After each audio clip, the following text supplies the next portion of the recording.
Good morning, welcome to Learn with Lorna 139.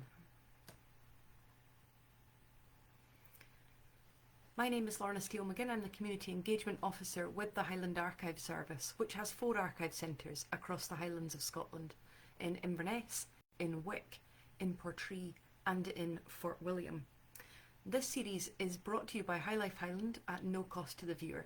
High Life Highland is a charity registered in Scotland, and there's no payment or subscription required to take part in the Learn with Lorna series. But if you're able to donate towards our work to help us continue what we do, then we're very, very grateful for that.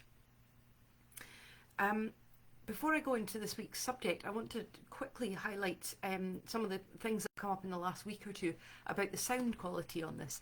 I have tried everything at my end, so I suspect the sound quality is to do with it streaming through the internet. So I hope that that will improve going forwards, but please know I have tried to sort it at this end. This week I'm talking about something that I'm really, really excited to be talking to you about. I've been really looking forward to it, and it's the Diaries of Sylvia Blane.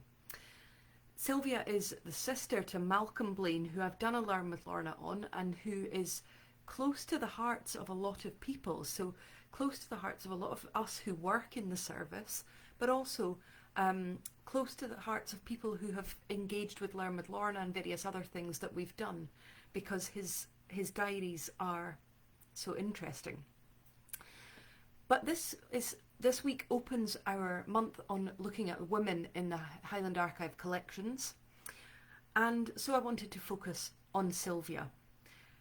And I can tell you that in researching this, I both laughed out loud on my own in a room, and I burst into tears and had to put it to one side. So we'll see how we get on. We often speak about Malcolm Blane because his 7 diaries that we hold are, I think it's 7, are aged about 9 to 12 when he's writing them, and they are so exuberant and so full of life and energy and colour and stories. And that, compounded with the fact that Malcolm died at the age of 22 in the First World War, means that his story is one that we come back to time and again, and it's a very useful set of records to use. But we talk much less about Malcolm's sister, Sylvia. We have 2 of her diaries, much slimmer, much less colourful, and written when she was a bit older. They start when she is 14 years old. And those 2 volumes are what I'm going to look at today. Quite interesting how sometimes, I look at an entire collection like MacLeod of Cadboll last week, and this time I'm just looking at 2 volumes. So I want to start, as I usually like to do, with a little bit of context about Sylvia and the family. Sylvia Stuart Blane was born on the 19th of March 1898 in East Hampstead in London. She was the 3rd child of Gilbert Gordon Blane and Mabel Augusta Stuart. And her siblings were Miriam Ella Stuart Blane, who was born in 1889, so she was about 9 years older. Malcolm, of course, Malcolm Gilbert Stuart Blane, born in 1892, so he was about 6 years older than her. And then Sheila Mabel Stuart Blane, born in 1902, so about 4 years younger. So there's quite a wide range across the 4 siblings. And Sylvia is the 3rd child, closest most of her life, I would imagine, to Malcolm. Sylvia's father had been born in Mumbai because his father had been in the East India Civil Service. And before focusing on Sylvia's diaries, I want to go a little further back into Sylvia's family tree, just for a very quick look, because there are some really interesting characters, and I think it's just interesting to highlight the things we carry with us as part of our personality and as part of our story that have come before us. Her father's side, Sylvia and Malcolm's father's side, is what you might call kind of solid middle class. They're not only in the Indian Civil Service, but there are a number of ministers. So there are ministers of Mortlach, of Dice, of Cushney, so going back along one side. So figures who would be very much respected, a respected figure within the community sort of jobs, rooted in Aberdeenshire on the father's side.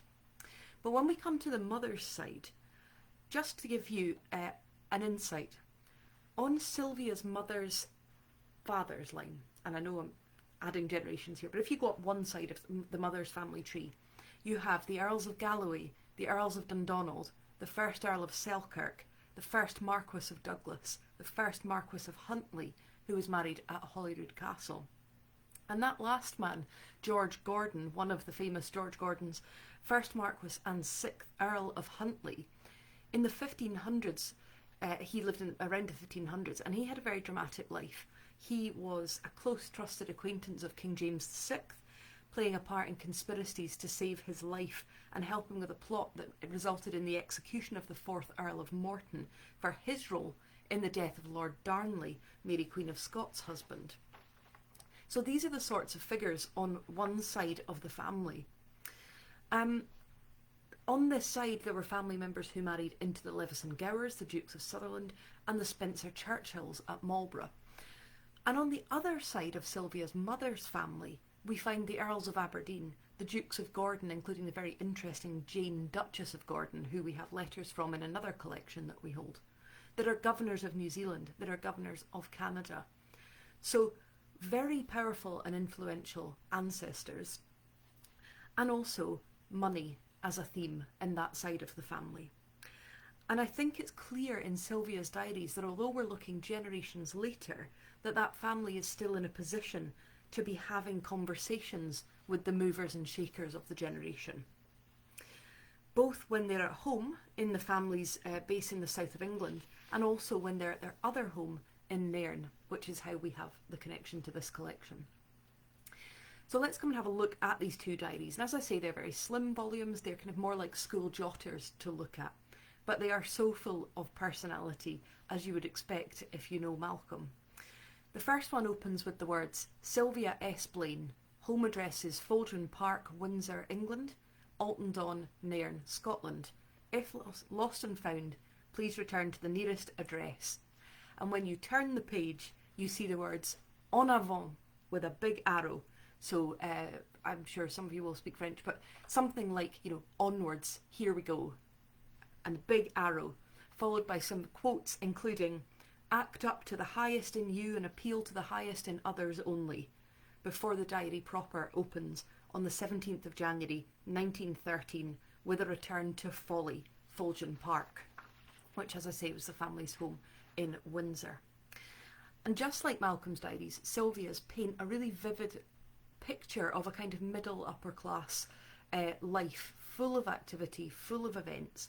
So for instance, just a day or two into the diary, she says, we, Mim, Mac, Maud and Sheila and I, now she calls Miriam Mim and she calls Malcolm Mac, we acted in L'Osterie de Francfort in English under the name of a slight mistake for the people of the place.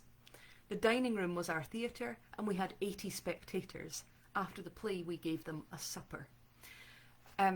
So just it's very sort of Pickwick Papers. It's very Little Women doing Pickwick Papers, that kind of family theatrics. And she mentions later on how much she loves acting and the chance that gives her to be someone else, which is quite interesting. There are references when in the north to the Northern Meeting, which of course I've done a Learn with Lorna on, to the Rossshire Ball, to badminton dances and games, details of music and dances and feeling fit to burst because it is just glorious to be able to do anything well, she says.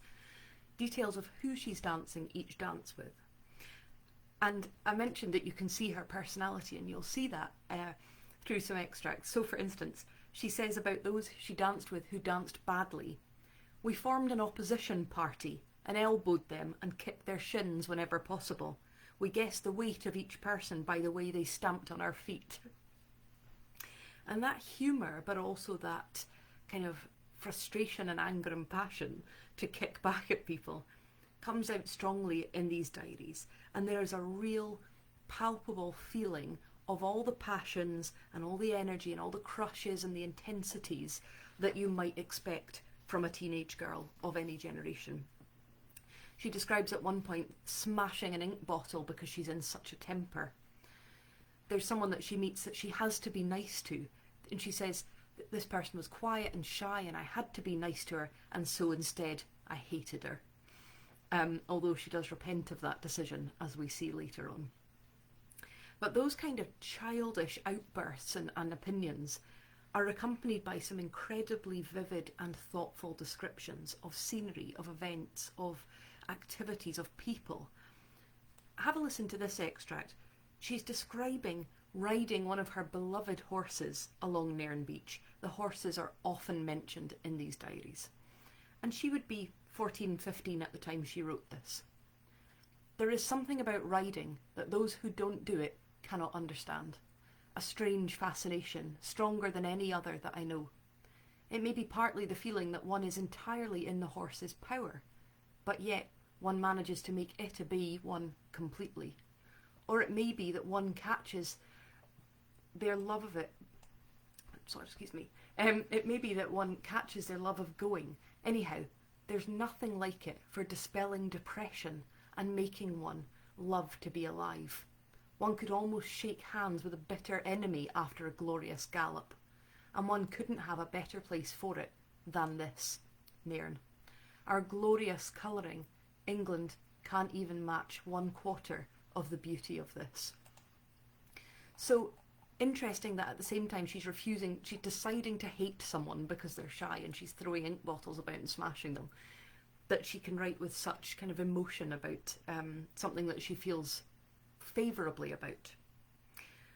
What about this extract as she's sitting with HP? Now HP, I don't know HP's name. She's referred to throughout the diary as HP. She is the greatest person I know, and if she was always with us, things would soon change, I think. Well, anyhow, they wouldn't matter so much. But one must be thankful for days like these.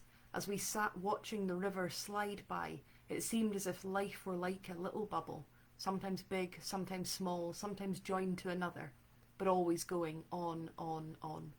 Sometimes moving swiftly with leaps and bounds, sometimes floating slowly and smoothly in still ponds, but even then going on from small to great. And people are like the swimmers, going against this stream. They cannot slack even for a moment. Directly they stop struggling, they will slide backwards.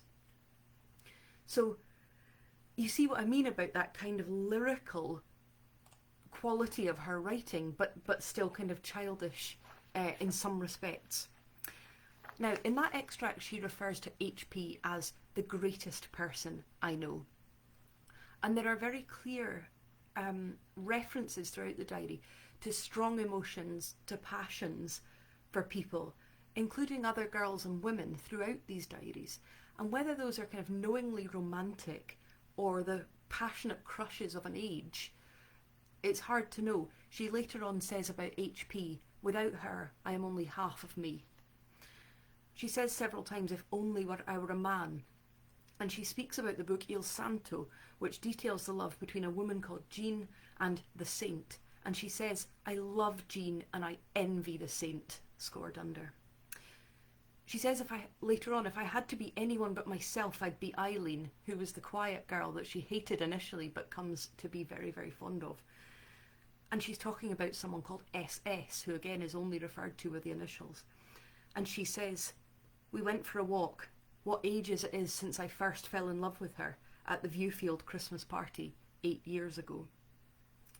But perhaps the most interesting extract with regard to this kind of question of these passions is this. I wonder when I will stop getting thrills when HP and SS kiss me, or Mopsy cries to me. SS quite agrees with me that love matters more than anything. Life, health, position, money, convention and all, even power.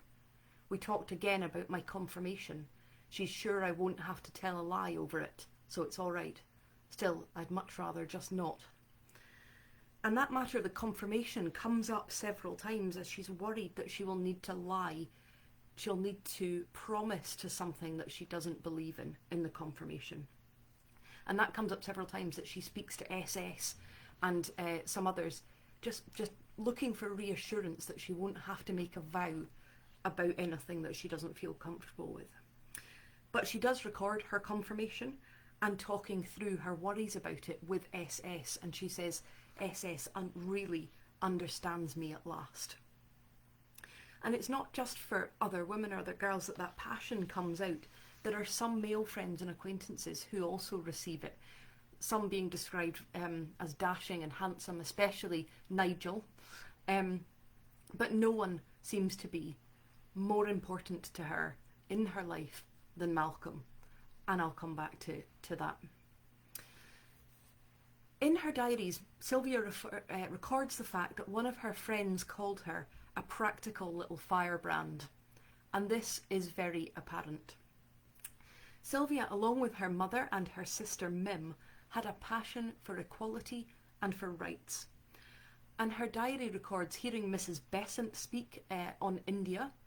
Annie Besant was a very, very notable socialist, theosophist, women's rights and home rule campaigner. She wrote over 300 works and campaigned on Indian national rights and home rule for Ireland and a range of other subjects. So she at sort of 15 was attending these meetings and listening to women like this speaking. She attended suffrage meetings, so both ones organised by her mother. She records a suffrage meeting that her mother organised with over 150 attendees, and also elsewhere, including the 1915 conference of the National Union of Women's Suffrage Societies, the NUWSS. And at that she heard high-profile campaigners speaking, and she met, amongst others, the very famous Dr. Elsie Ingalls, who of course had a Highland connection, and Alice Lowe. This extract records a suffrage meeting that she attended in Nairn, and it's exquisitely written, I think. 3rd of December. There was a splendid suffrage meeting. Miss Muriel Matters spoke, and again she's a well-known suffrage campaigner. If only some of my friends could have heard her. She said that she did not think that obtaining the vote would make half as much difference as people expected, as no real reform can be made by legislation or outward pressure. True reform must come from within. People must realise the unity of all humanity, and that every soul is equal in the sight of God. That this movement was only part of the great worldwide spiritual movement for the freedom of expression, a long struggle. She quoted Ibsen, Women and Words, and she reminded us how thousands of years ago the women in Assyria and Babylon, Rome and Greece called for the same to be allowed to share in the industrial movement, to administer, to sit at the feet of the philosophers, human rights for human beings. She quoted Numbers 27, I think, where Moses granted women the inheritance of their fathers. She said the right for one class to govern another against the wishes of the majority was monstrous, and then to shift it and say, well, not govern, but protect. We would rather protect ourselves. She brought forward many examples of how women have stored up their opinions and how they have been treated, such as witch burning, duck stooling, etc.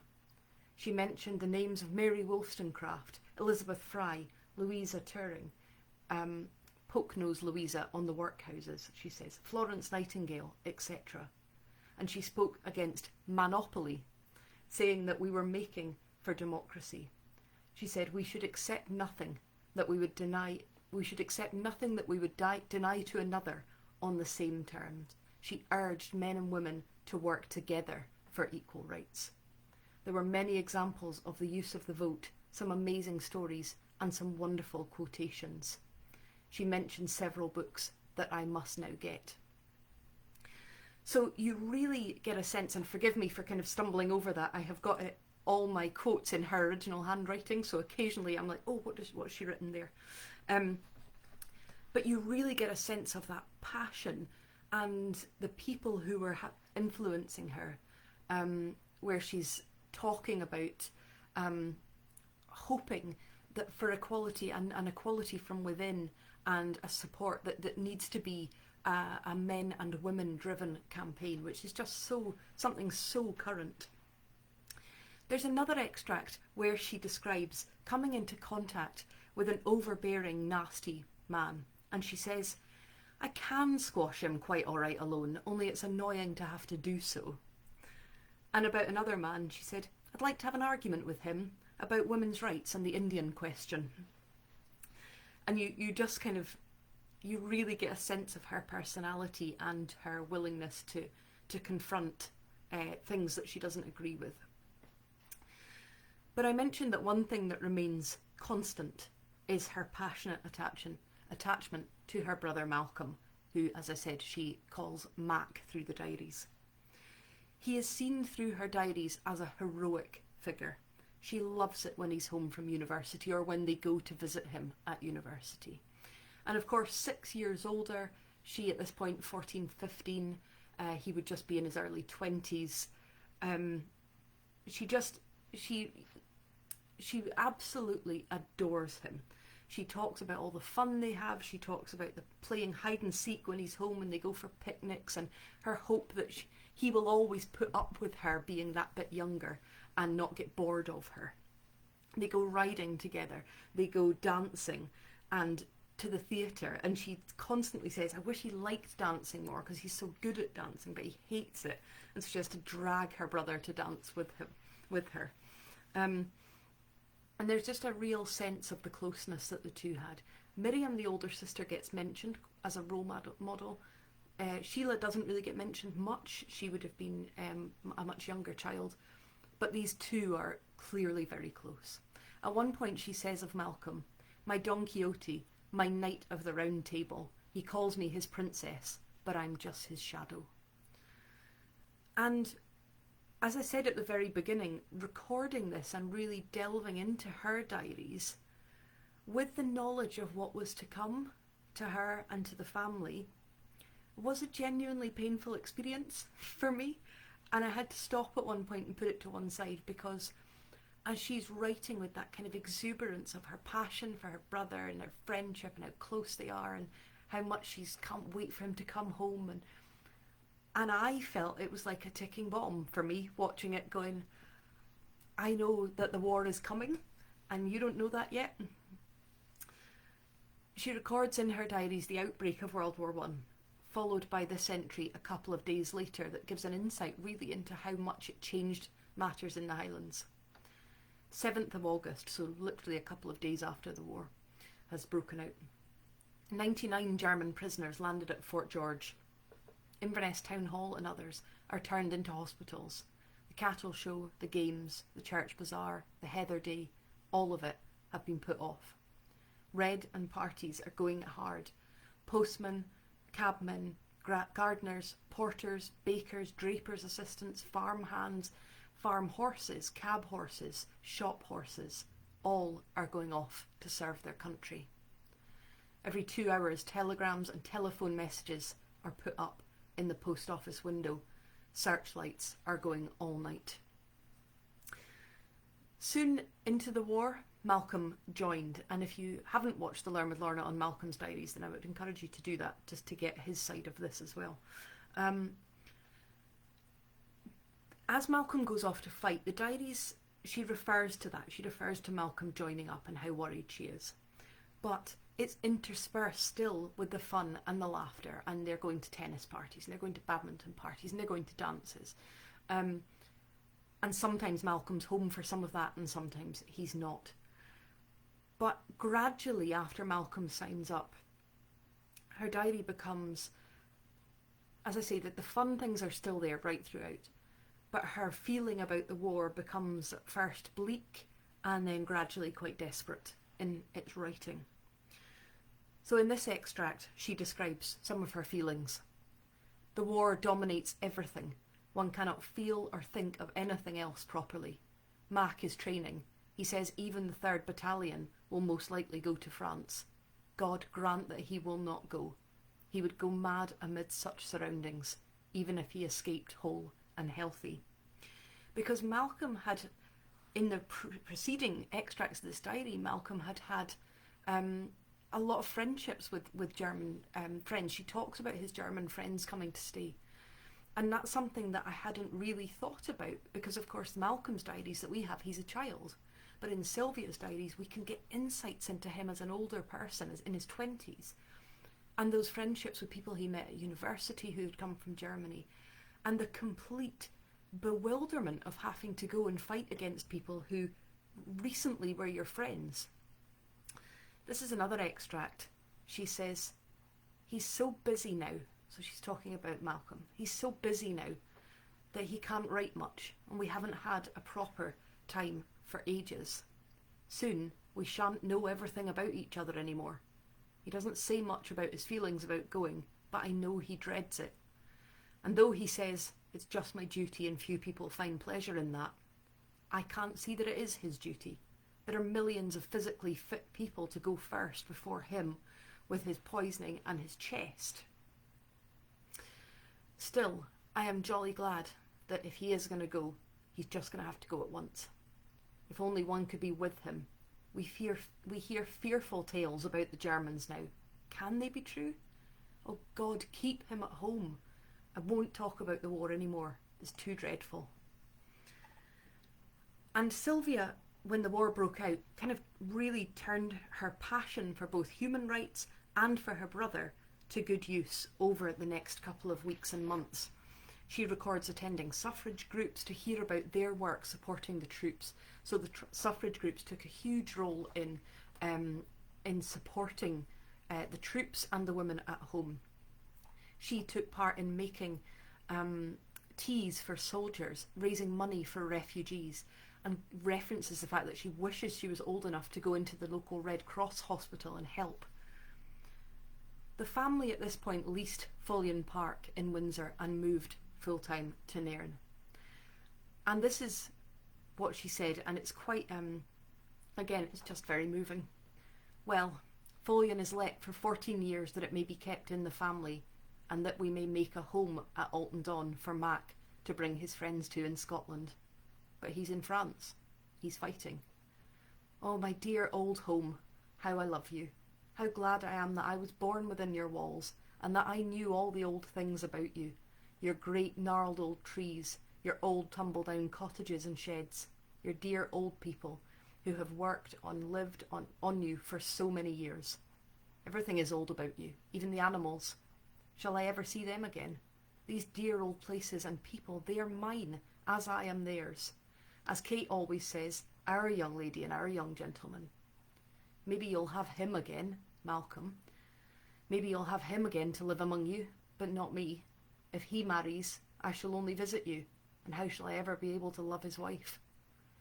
She goes on to say, goodbye to Follion Park, and to the Blanes that belong to it.